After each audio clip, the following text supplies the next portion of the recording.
Let's start with part 40th of our ABAt exam preparation series, which is discrimination training.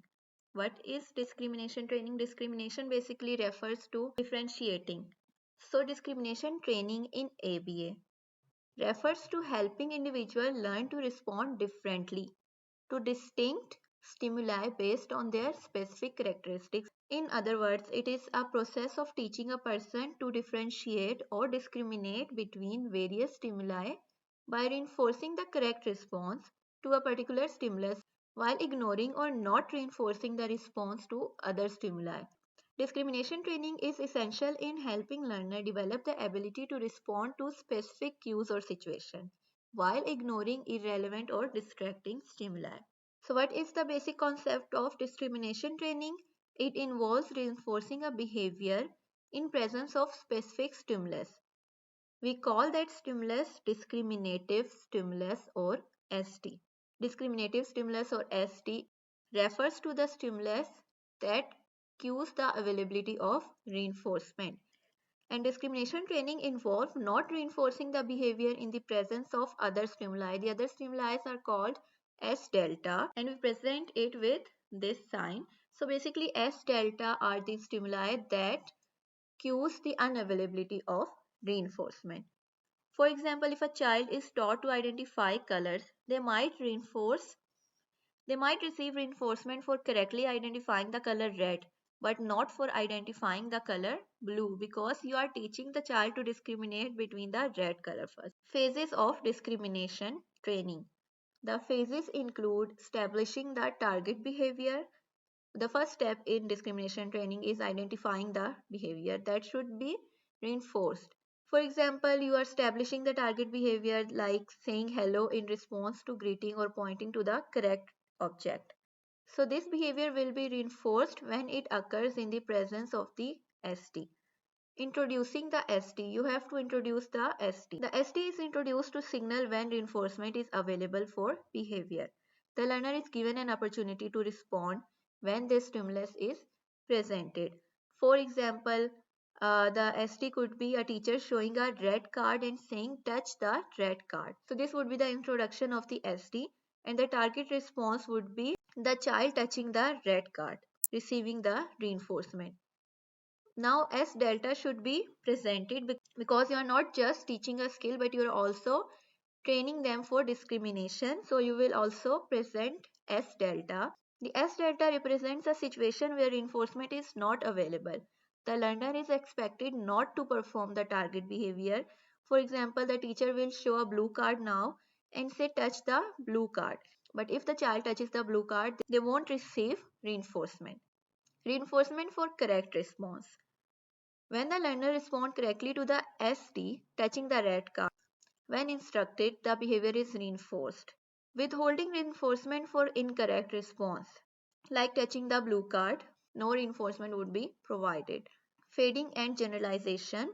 Over time, if any prompt is being given, those would be faded and the client would be taught generalization of the discrimination training.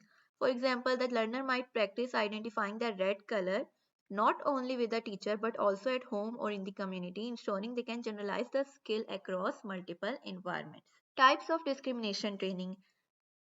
It could be simple discrimination training involving reinforcing a behavior only when a specific stimulus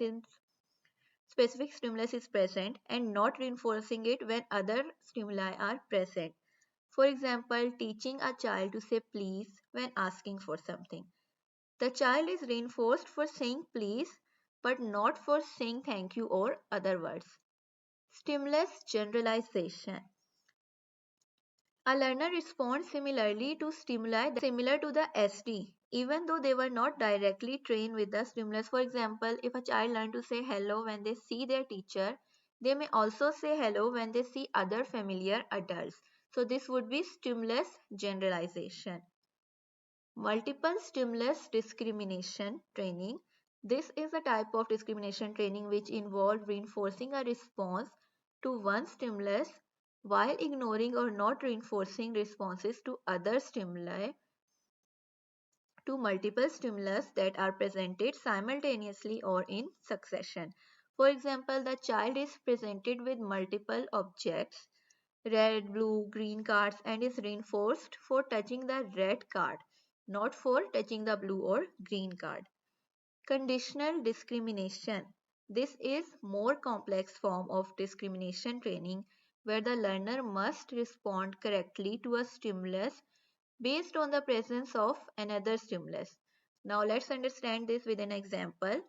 A child might need to say dog when shown a picture of a dog only if the word animal is presented with the picture.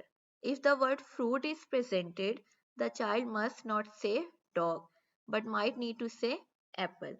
Let's consider examples of discrimination training. For example, you are teaching color discrimination. ST would be touch the red card.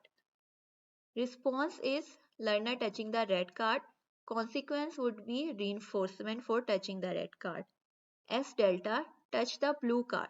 So even if the learner touches the blue card, no reinforcement would be provided. Another example could be of social discrimination. The therapist saying hello and the learner saying hello. So the learner would be reinforced.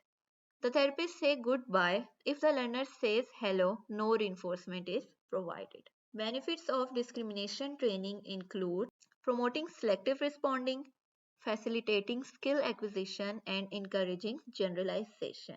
The challenges in discrimination training include stimulus overlapping. If the S delta and if the ST and S delta are too similar, the learner might confuse the two stimulus and making it difficult to discriminate between them. So, so the therapists need to make sure the stimuli are distinct enough for the learner to differentiate. There could be prompt dependency of learner and there could be generalization issues as well. Coming towards the MCQs, what is the primary purpose of discrimination training in ABA? To teach individuals to respond differently to various stimuli. What is an S delta in discrimination training? A stimulus that signals reinforcement is not available. Which of the following is an example of simple discrimination training? Teaching a child to respond only when a specific stimulus is present. Why is fading prompts important in discrimination training? To ensure the learner can respond independently over time. Which of the following best describes conditional discrimination? Teaching a learner to respond differently based on an additional condition. That's all for today. Thank you for watching.